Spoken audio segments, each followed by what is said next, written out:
같으세요? 상상만 해도 벌써 머리가 아프네요. 그렇죠. 게다가 이게 그냥 리조트가 아니에요. 온도나 습도는 뭐 기본이고요. 침실 바닥에 깔린 흙의 촉감, 겨울철 난방 시스템, 심지어 그 여름에만 반짝 개장하는 프라이빗 워터파크의 수심이랑 면적까지 이 모든 조건이 완벽하게 통제된 맞춤형 생태 도시를 지어달라는 거죠. 진짜 당장 설계도면 집어 던지고 싶을 조건이네요. 네, 아마 다들 그러실 겁니다.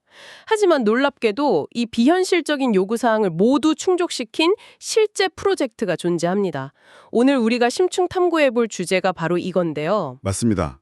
게다가 이 엄청나게 까다로운 VIP 고객들은 사람이 아니죠. 네, 사람 아닙니다. 환경부에서 특별 관리하고 있는 멸종위기 야생생물 2급, 바로 맹꽁이 성체 400마리가 그 주인공입니다. 아, 맹꽁이. 네, 오늘 살펴볼 자료가 맹꽁이 대체서식지 조성 기본 및 실시 설계 종합 보고서인데요. 이게 단순히 불쌍한 개구리들 위해서 연못 하나 파주는 뭐 그런 시시한 수준의 이야기가 아닙니다. 그렇죠. 저도 보고서 읽어보고 완전 깜짝 놀랐거든요. 네, 생존의 벼랑 끝에 몰린 이 400마리의 생명체를 위해서 공학과 생태학이 어떻게 결합해서 하나의 완벽한 소우주를 창조해냈는지 그 치열한 고민의 흔적을 오늘 제대로 파헤쳐 보겠습니다. 지금 이 방송을 듣고 계신 여러분 중에도 아니 뭐 개구리 집 지어주는 게 그렇게 복잡한가 하시는 분들이 분명 계실 텐데요. 사실 저도 처음엔 딱 그렇게 생각했거든요. 네, 보통 다들 그렇게 생각하시죠. 그런데 이 맹꽁이들의 요구사항을 하나하나 뜯어보니까 아, 왜 이 녀석들이 자연계의 초특급 VIP인지 단번에 알겠더라고요. 우선 이 맹꽁이라는 친구들의 독특한 라이프스타일, 그러니까 아주 은밀한 사생활부터 좀 들여다봐야 할 것 같습니다. 이 친구들 평소에는 물가에 아예 살지도 않는다면서요? 네, 보통 양서류라고 하면 다들 물가나 습지를 떠올리시잖아요. 그런데 맹꽁이는 1년 중에 아주 짧은 번식기를 제외하고는 대부분의 시간을 땅속에서만 보냅니다. 땅속이요? 두더지처럼요? 그렇죠. 이걸 학술적인 용어로는 땅을 파고드는 성질, 즉 지중성이라고 부르는데요. 그래서 이 녀석들이 부동산을 고를 때 가장 깐깐하게 따지는 1순위 조건이 바로 흙의 종류입니다. 아, 흙. 네, 이들은 모래와 진흙이 아주 절묘한 비율로 섞인 사양토라는 흙을 절대적으로 선호합니다. 모래면 모래고 진흙이면 진흙이지 꼭 그 두 개가 섞인 사양토여야만 하는 특별한 이유가 있나요? 아주 중요한 물리적인 이유가 있죠. 만약에 진흙 성분이 너무 많으면 땅에 딱딱해서 파고 들어가기가 아, 너무 단단하니까. 불가능에 가깝죠. 반대로 모래 성분이 너무 많으면 열심히 굴을 파고 내려가도 벽이 막 무너져 내리겠네요. 맞습니다. 벽이 와르르 무너져서 자칫하면 생배장당할 위험이 있거든요. 그런데 사양토는 부드러워서 굴 파기는 쉬우면서도 파놓은 굴의 형태가 무너지지 않고 단단하게 유지되는 완벽한 점성을 가지고 있어요. 맹고기들한테는 일종의 최고급 천연 매트리스인 셈이죠. 와, 듣고 보니까 진짜 까다롭네요. 마치 모래정 쌓기 딱 좋은 해변의 그 촉촉한 모래를 굳이 산속에서 찾겠다는 격이잖아요. 딱 그런 셈이죠. 그런데 제가 보고서를 보니까 이 VIP들이 사양토 말고도 돌무더기나 썩은 나무 같은 장애물이 있는 곳을 되게 좋아한다고 나오더라고요. 우리 인간들 생각에는 집안에 돌무더기 있으면 걸리적거리고 불편하잖아요? 표면적으로는 그렇게 보일 수 있죠. 하지만 그건 겨울철 생존을 위한 아주 치밀한 본능에서 나오는 행동입니다. 아, 겨울이요? 예, 겨울이 오면 땅이 얼어붙는 지점, 그러니까 동결 심도라는 게 생기거든요. 맹꽁이 같은 변온동물은 이 얼어붙는 선 아래로 아주 깊숙이 숨어야만 얼어 죽지 않습니다. 아, 그런데 아무리 부드러운 사양토라고 해도 맹꽁이 혼자 힘으로 1m 가까이 생으로 땅을 파고 내려가는 건 엄청난 에너지가 소모되는 일이거든요. 잠깐만요. 그러면 돌무더기나 나무 뿌리가 막 얽혀 있으면 그 틈새로 자연스럽게 빈 공간들이 이미 생겨 있겠네요? 정합합니다. 흙 속에 자연스러운 빈 공간, 즉 내부 공극들이 이미 쫙 만들어져 있기 때문에 맹꽁이들은 이 돌틈이나 나무 뿌리를 일종의 지하 고속도로처럼 이용하는 겁니다. 아, 고속도로? 네, 힘들이지 않고 동결 심도 아래의 안전한 깊이까지 쑥 내려갈 수 있는 거죠. 와, 돌무더기가 그냥 거추장스러운 쓰레기가 아니라 생존을 위한 지하 벙커의 뼈대 역할을 하는 거였군요. 그렇죠. 진짜 신기하네요. 자, 그럼 겨울에는 이렇게 은밀한 지하 벙커에 박혀 있다고 치고요. 그럼 여름에는 대체 무슨 일이 벌어지는 거죠? 여름에 엄청난 이벤트를 벌인다고 들었거든요. 어휴, 바로 그 여름 이벤트가 우리 설계팀의 골치를 가장 심하게 썩인 원인입니다. 아, 그래요? 네. 맹꽁이는 장마철에 일시적으로 빗물이 고이는 웅덩이가 탁 생기면 이른바 폭발적 번식이라는 전략을 씁니다. 폭발적 번식이요? 네. 1년 내내 땅속에 숨어있던 녀석들이 비가 오는 그 며칠 사이에 짧은 기간에 수백 마리씩 한꺼번에 물가로 확 몰려드는 거죠. 와, 여러분, 이거 상상이 가시나요? 아까 400마리라고 했으니까 대략 200쌍이라고 치면 이 200쌍이 한나란시의 좁은 워터파크로 막 몰려든다는 거잖아요. 네, 맞습니다. 그럼 공간이 진짜 꽤 커야 할 텐데 알은 보통 얼마나 나요? 암컷 한 마리당 평균 1000개에서 많게는 2000개의 알을 낳습니다. 2,000개요? 네, 그럼 200쌍이 동시에 산란한다고 계산해보면 그 작은 웅덩이에 순식간에 20만 개에서 40만 개의 알이 뿌려지는 겁니다. 40만 개요? 어우, 잠깐만요. 제가 생태학 전문가가 아니라서 드는 단순한 의문인데요. 그냥 웅덩이에 알이 좀 바글바글하게 모여있으면 안 되는 건가요? 어차피 다 같은 개구리 알인데 좀 부대끼면서 크면 어때서 그렇게 넓은 면적이 필요한 거죠? 아, 그게 생물학적으로 아주 치명적인 문제를 일으킵니다. 맹꽁이 알은 일반 개구리 알이랑 좀 달려서 수면에 얇고 넓게 둥둥 떠서 퍼지는 형태를 띠거든요. 아, 넓게 퍼지는군요. 네, 그런데 공간이 좁아서 이 알들이 위아래로 겹겹이 쌓이게 되면 아래쪽에 깔린 알들은 산소를 전혀 공급받지 못해서 그대로 질식해버립니다. 헉, 질식이요? 게다가 그렇게 밀집된 알 덩어리들 사이에 수곰팡이가 피기라도 하면 순식간에 쫙 전염돼서 40만 개의 알이 전부 폐사하는 대참사가 일어나죠. 와, 저는 낭만적인 여름밤 합창 뭐 이런 건 줄 알았는데 사실은 좁은 공간에서 벌어지는 엄청 끔찍한 생존 게임이었네요. 거기서 끝이 아닙니다. 부화한 다음에도 올챙이 수십만 마리가 바글바글하면 아, 먹이도 엄청 부족하겠네요. 먹이 부족은 기본이고요. 더 무서운 생리적 반응이 일어납니다. 밀도가 너무 높으면 올챙이들이 극심한 스트레스를 받아서 몸에서 성장 억제 호르몬이라는 걸 막 분비해요. 네, 자기들끼리 성장을 억제한다고요? 다 같이 크다가는 다 같이 굶어 죽을 게 뻔하니까 일부 개체라도 살아남게 하려고 서로의 성장을 방해하는 화학물질을 물속에 뿜어내는 거죠. 세상에. 심지어 이 상태가 지속되면 덩치가 조금 더 큰 울챙이가 작은 울챙이를 잡아먹어버리는 동족 포식 현상까지 발생합니다. 아, 여름철 반짝 열리는 워터파크에 수십만 명이 몰려들어서 서로 막 성장 호르몬 억제하고 잡아먹고 진짜 살벌하네요. 네, 그래서 보고서를 보면 이 참사를 막기 위해서 맹꽁이 한 쌍당 1.5에서 2.0 제곱미터라는 아주 넓은 수면적을 보정해줘야 한다고 되어 있죠. 아, 그래서 400마리가 여유롭게 번식할 수면적만 480제곱미터, 거기다가 밖에서 먹이 활동을 할 육상 면적까지 다 합치니까 무려 4100제곱미터라는 어마어마한 공간이 필요하다는 계산이 나온 거네요. 그렇습니다. 최고급 지하 벙커에다가 초대형 워터파크까지 보장해 주어야 하는 정말 요구사항이 끝이 없는 VIP들이죠. 진짜 피곤한 스타일이네요. 그런데 진짜 절망적인 상황은 사실 여기서부터 시작됩니다. 네? 또 있어요? 맹꽁이가 원하는 이 완벽한 조건들을 쫙 뽑아들고 이제 본격적으로 집을 지을 대상지, 그러니까 땅을 살펴봤더니 그 땅의 물리적 환경이 맹꽁이의 생태적 요구랑 완전히 반대되는 곳이었던 겁니다. 아, 여러분. 제가 이 보고서 읽다가 이 대목에서 진짜 어이가 없어서 헛웃음이 났거든요. 자, 맹꽁이는 올챙이가 무사히 개구리로 자라나기 위해서 최소 30일 이상 물이 넉넉하게 고여있는 습지를 원하잖아요. 그런데 설계팀한테 주어진 땅 조건이 어땠죠? 해발 125m에서 145m 사이, 평균 경사도가 무려 15도에 달하는 깎아지른 듯한 산비탈이었습니다. 15도요? 15도면 스키장에서 초중급자들이 타는 꽤 가파른 슬로프 각도잖아요. 거기다가 물을 붓는다고요? 네, 일반적인 평지의 습지 조성 방식을 이 경사지에 그대로 적용하면 그냥 재앙이 벌어집니다.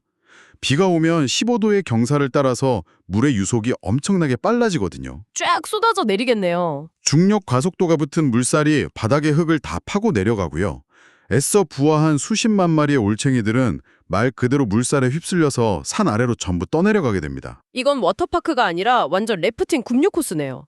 게다가 아까 맹꽁이들이 집 짓기 좋아하는 흙이 사양토라고 하셨잖아요. 네, 사양토죠. 사양토는 모래가 섞여 있어서 물이 쫙쫙 빠지는 흙인데 15도 경사지의 사양토라니 이건 뭐 물을 가두기는커녕 붓는 족족 땅으로 스며들거나 밑으로 다 쏟아져 버리겠는데요? 정확하게 보셨습니다.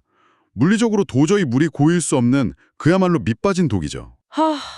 게다가 엎친 데 덮친 격으로 대상지의 방향이 남서양이었어요. 남서양이년? 아, 오후 내내 가장 뜨거운 태양빛을 정면으로 다 받는 방향이군요. 맞습니다. 여름철 한낮의 그 폭염을 그대로 받아내야 하는 거예요. 물이 스며들고 떠내려가서 안 그래도 물이 부족한데 그나마 조금 고여있던 물조차 뜨거운 태양에 며칠 만에 바짝 말라붙어 버리는, 즉 건조와 위험에 직면하게 된 거죠. 와, 30일은커녕 일주일도 버티기 힘든 최악의 조건이네요. 네, 알라으라고 물 부어주면 사양토 밑으로 쏙 빠져나가고 남은 물은 경사 때문에 떠내려가고 햇빛은 쨍쨍 내리쬐에서 다 증발시켜버리고 진짜 제가 맹꽁이라도 이런 동네에는 절대 입주 안 할 것 같거든요. 안 하죠. 그럼 이 절망적인 밑빠진 독에 대체 어떻게 물을 채우고 그 4,100제곱미터짜리 생태계를 만든다는 거죠?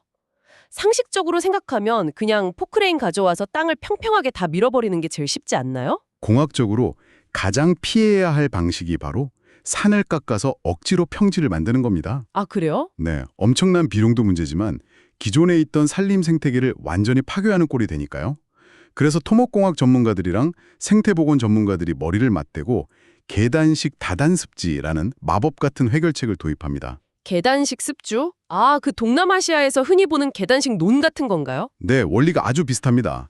산픽타를 지형의 등고선을 따라서 영어 알파벳 L자 형태로 살짝살짝 깎아서 층계를 만드는 거예요. 아하, 이렇게 하면 물이 한 번에 확 쏟아져 내리지 않고 계단을 타고 내려오면서 유속이 획기적으로 줄어들게 되죠. 그런데 단순히 물의 속도만 줄인 게 아니라 각 층계마다 습지의 역할을 철저하게 나눴다는 게 핵심입니다. 역할을 나눴다는 건 층마다 수심을 다르게 했다는 뜻인가요? 아까 맹꽁이들이 번식하려면 얇고 얕은 물이 필요하다고 하셨잖아요. 네, 맞습니다. 우선 가장 상단부에는 수심 60cm 이상으로 물을 깊게 가두는 저류형 습지를 둡니다. 꽤 깊네요. 이곳은 평소에 빗물을 듬뿍 모아두었다가 가뭄이 오면 아래쪽으로 물을 공급해주는 거대한 물탱크 역할을 해요. 수심이 깊으니까 물이 쉽게 증발하지도 않고요. 아, 그럼 그 아래쪽이 진짜 워터파크겠네요. 빙고! 중단부에는 수심 10cm에서 30cm 사이에 아주 얕은 산란형 습지를 여러 개 넓적하게 배치합니다. 얕게 퍼뜨렸군요. 네, 제가 아까 남서양의 뜨거운 햇빛이 되게 큰 문제라고 했잖아요. 여기서 공학적인 역발상이 들어갑니다. 수심이 얕으면 태양열에 의해서 수온이 굉장히 빨리 올라가거든요. 아, 데워지니까요. 물이 따뜻해지면 올챙이들의 신진대사가 급격히 활발해져서 물이 다 말라버리기 전에 개구리로 변태하는 속도를 획기적으로 단축시킬 수가 있습니다. 와, 대박이네요. 단점을 완전 장점으로 바꿔버렸어요. 뜨거운 햇볕을 올챙이들의 초고속 성장을 돕는 천연 인큐베이터 히터로 써먹은 거군요. 바로 그겁니다. 그럼 맨 아래 하단부는 무슨 역할이에요? 하단부에는 침전 습지를 두었는데요. 혹시라도 폭우가 막 쏟아져서 위에서부터 흙탕물이 쓸려 내려오면 하단부에서 그 흙을 쫙 가라앉히고 깨끗한 물만 밖으로 내보내는 역할을 합니다. 전체적인 토양 유실을 막아주는 든든한 안전장치죠. 진짜 지형의 한계를 완벽하게 극복하는 수리수문학적 설계네요. 그런데 전문가님, 우리가 아직 해결하지 못한 가장 치명적인 문제가 딱 하나 남아있습니다. 네, 뭔지 알 것 같네요. 아까 맹꽁이들이 좋아하는 사양토요. 계단을 아무리 예쁘게 깎아봤자 바닥에 물쩍쩍 빠지는 모래 섞인 흙이면 물을 가두는 것 자체가 불가능하잖아요. 바닥에 콘크리트라도 들이부었나요? 에이, 생태 서식지인데 콘크리트를 쓸 수는 없죠.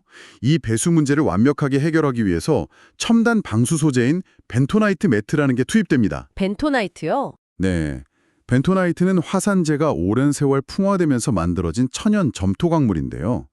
이 물질의 가장 놀라운 성질이 뭐냐면 물과 딱 만나면 분자 구조 사이로 수분을 쭉 빨아들여서 자기 부피의 10배에서 15배까지 팽창한다는 겁니다. 15배나요. 와, 그럼 물 먹으면 거의 젤리처럼 퉁퉁 부풀어 오르겠네요? 맞습니다. 그래서 두 장의 섬유 시트 사이에 이 벤토나이트 가루를 강하게 압축해서 얇은 매트로 만든 다음에 습지 바닥에 쫙 까는 겁니다. 아하, 비가 와서 물이 닿으면 내부의 벤토나이트가 팽창하면서 완벽하게 물을 차단하는 층을 형성하죠. 더 놀라운 건요. 맹꽁이가 막 굴을 파다가 실수로 매트를 구멍을 내거나 식물 뿌리가 매트를 뚫고 지나가더라도 물을 먹으면 벤토나이트 젤리가 스스로 쓱 밀려 들어와서 그 틈을 다 메워버립니다. 세상에, 마치 우리 피부에 상처 나면 딱지 앉으면서 스스로 낫는 것처럼 자가 치유 능력을 가진 방수층이나요. 네, 아주 스마트한 소재죠. 진짜 놀랍습니다. 그런데요, 제가 자꾸 딴지 거는 것 같아서 좀 조심하지만 여러분도 한번 머릿속으로 15도 산비탈에 서 있다고 상상을 해보세요. 그 가파른 경사면에 무거운 찰흙 젤리 매트를 쫙 깔아둔 건데 비가 오고 그 위에 흙이랑 물이 가득 차면 그 엄청난 무게 때문에 매트 전체가 산 아래로 줄줄 미끄러져 내려가지 않을까요? 와, 아주 날카롭고 정확한 지적이십니다. 사실 현장 엔지니어들이 가장 두려워했던 부분도 바로 그 슬라이딩, 즉 활동 현상이에요. 그렇죠. 미끄러질 수밖에 없잖아요. 그래서 이 경사면에서 방수 매트가 미끄러지는 걸 막기 위해 앵커 트렌치라는 핵심 공법이 사용되었습니다. 앵커면 배 단 내린다는 뜻이고 트렌치는 도랑이라는 뜻이니까 도랑을 파서 닷을 내린다 이런 뜻인가요? 네, 전산의 맨 위쪽, 즉 방수 매트가 시작되는 상단부 땅에다가 깊이 30cm, 폭 30cm의 도랑을 아주 길게 팝니다. 네. 그리고 방수 매트의 끝부분을 그 도랑 안으로 깊숙하게 확 집어넣은 다음에 흙을 꽉 채워 덮어서 단단히 고정해버리는 겁니다. 침대 매트리스에 시트 깔 때요. 자다가 시트가 미끄러지거나 벗겨지지 않게 매트리스 아래쪽으로 시트 끝을 꽉 쑤셔 넣었잖아요. 딱 그거랑 똑같은 원리네요. 야, 그 비유가 진짜 찰떡같이 정확합니다. 수백 톤의 물과 흙이 중력으로 아래로 막 끌어당겨도 상단부 도랑에 꽉 물려있는 앵커 트렌치 덕분에 매트가 그 비탈길을 버텨내는 거죠. 와, 진짜 천재적이네요. 그리고 여기서 생태보건 전문가들이 현장에서 가장 깐깐하게 따지는 품질 관리 기준이 딱 하나 등장합니다. 오, 뭔데요? 매트를 단단히 깔았다고 끝나는 게 아니에요. 그 방수 매트 위에 반드시 원래 그 땅에 있던 흙, 즉 맹꽁이들이 사랑하는 그 사양토를 최소 30cm 두께로 다시 덮어주어야만 합니다. 30cm요? 그냥 얇게 살짝 덮어서 방수 매트만 안 보이게 가리면 되는 거 아닌가요? 굳이 그렇게 두께로 덮어야 하는 특별한 이유가 있나요? 공학적인 면에서는 방수 매트가 자외선에 직접 노출돼서 삭아버리는 걸 막아주는 보호토 역할을 하거든요. 하지만 생태학적으로 이 30cm는 그야말로 생명선과도 같습니다. 생명선이요? 네, 맹꽁이들이 본능적으로 땅을 막 파고 들어갔는데 10cm도 못 파고 갑자기 인공적인 점토 매트나 부직포에 코를 탁 박게 되면 엄청난 생태적 스트레스를 받게 됩니다. 아, 진짜 흙이 아니라는 걸 눈치채는군요. 그렇죠. 30cm라는 깊이는 맹꽁이들이 이곳이 인간이 만든 인공구조물이라는 사실을 전혀 눈치채지 못하고 완벽한 자연의 흙 속이라고 착각하게 만드는 아주 필수적인 최소한의 두께인 겁니다. 와, 그러니까 완벽한 공학적 기둥을 딱 세워놓고 그 위에 자연의 피부를 30cm 두께로 싹 이식해준 거네요. 듣고 보니까 이 모든 설계의 핵심은 어떻게 하면 인간의 기술을 철저하게 숨길 것인가 이거에 있는 것 같습니다. 정확히 보셨습니다. 자, 이렇게 해서 밑 빠진 독 같던 그 급경사지에 물이 찰랑거리는 완벽한 계단식 워터파크란 튼튼한 집안이 완성되었어요. 알 낳고 울챙이가 자랄 공간은 확실히 해결됐어요. 하지만 야생의 삶이 여름 한철로 딱 끝나는 건 아니잖아요. 아까 처음 했던 그 동결심도 이야기요. 그 혹독한 겨울의 추위는 대체 어떻게 피하죠? 겨울철 생존을 위해서 설계팀은 마운딩, 즉 거대한 인공 언덕을 조성합니다. 언덕이요? 습지 주변으로 지형을 깎아낸 절토면 상단이 있잖아요. 거기에 높이 1m에서 1.5m에 달하는 언덕을 둥글게 막 쌓아 올리는 거예요. 땅을 밑으로 깊게 파는 대신에 위로 흙을 쌓아서 인위적으로 동결심도를 확보해주는 전략이죠. 아하, 위로 덮어버리면 그만큼 땅속 깊이로 깊어지는 효과가 나니까요. 그런데 아까 맹꽁이들이 1m를 혼자 파고 내려가긴 에너지가 엄청 딸린다고 하셨잖아요. 네, 그래서 그 언덕 중심부에 직경 20cm에서 30cm 정도 되는 커다란 호벅돌이랑 통나무 무더기를 심박동기 심듯이 콱콱 박아 넣습니다. 아, 거기서 돌무더기가 쓰이는 거군요. 맞습니다. 흙으로만 꽉꽉 언덕을 만들면 맹꽁이가 파고 들어가기 너무 힘들지만 이렇게 큰 돌들을 뼈대처럼 섞어두면 그 돌틈 사이로 자연스러운 빈 공간들이 쫙 생겨나거든요. 이 틈새를 따라서 맹꽁이들이 겨울철에 얼지 않는 따뜻한 깊이까지 아주 쉽게 이동할 수 있는 견고한 지하 요새가 탁 탄생하는 겁니다. 와, 여름 워터파크에 이어서 최고급 겨울용 찜질방까지 완벽하게 지어줬네요. 그럼 이제 남은 건 외부의 위협이네요. 그렇죠. 맹꽁이 입장에서는 워터파크에서 한창 신나게 놀고 있는데 갑자기 들고양이나 너구리 같은 포식자들이 확 들이닥치면 다 끝장나는 거잖아요. 주변에서 몰려드는 이 파파라치 같은 천적들은 어떻게 막아내나요? 뭐 철조망이라도 쳤습니까? 철조망보다 훨씬 강력하고 자연스러운 방어선이 구축되어 있습니다. 서식지의 외곽, 즉 인간의 도로나 150m 밖에 외부 산림과 맞닿는 단계구역 있잖아요. 네네.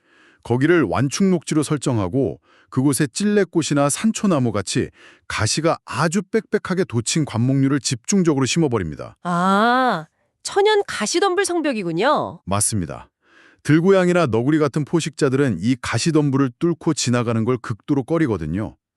이게 단순한 조경이 아니라 150m 밖의 도로나 물리적인 접근을 원천 차단하는 생태 울타리 역할을 확실하게 해주는 겁니다. 진짜 똑똑하네요. 게다가 아까 문제였던 남서양의 뜨거운 햇빛 있죠.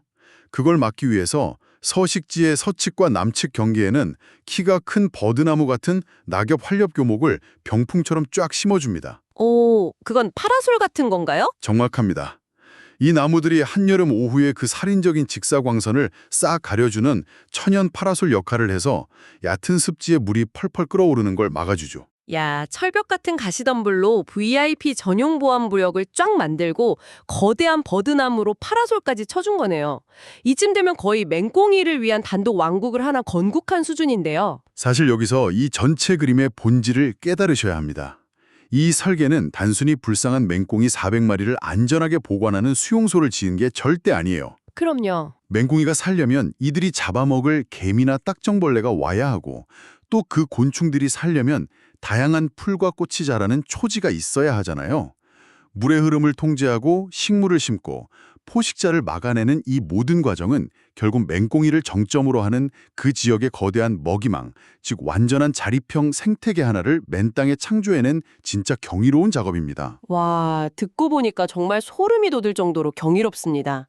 자, 여러분, 오늘 우리는 해발 145m, 평균 경사도 15도, 거기다 물이 줄줄 새는 사양토라는 이 최악의 조건을 생태공학이 대체 어떻게 극복했는지 그 치열한 과정을 깊이 파헤쳐보았습니다. 네, 진짜 대단한 프로젝트였죠. 중력을 이겨내는 L자형 계단식 습지와 온도 조절, 그리고 자가 치유 능력을 가진 벤토나이트 매트, 미끄러짐을 막는 앵커 트렌치 같은 토목공학의 기술, 그리고 30cm 두께의 보호토, 호박돌로 만든 겨울용 지하 요새, 찔레꽃과 버드나물에 활용한 완충 높지 같은 생태학적 디테일이 완벽하게 결합했습니다. 이 모든 노력 끝에 단 400마리의 맹꽁이를 위한 4,100제곱미터의 완벽한 생태계가 탄생할 수 있었네요. 인간의 관점에서는 그냥 쓸모없는 비탈길이었지만요.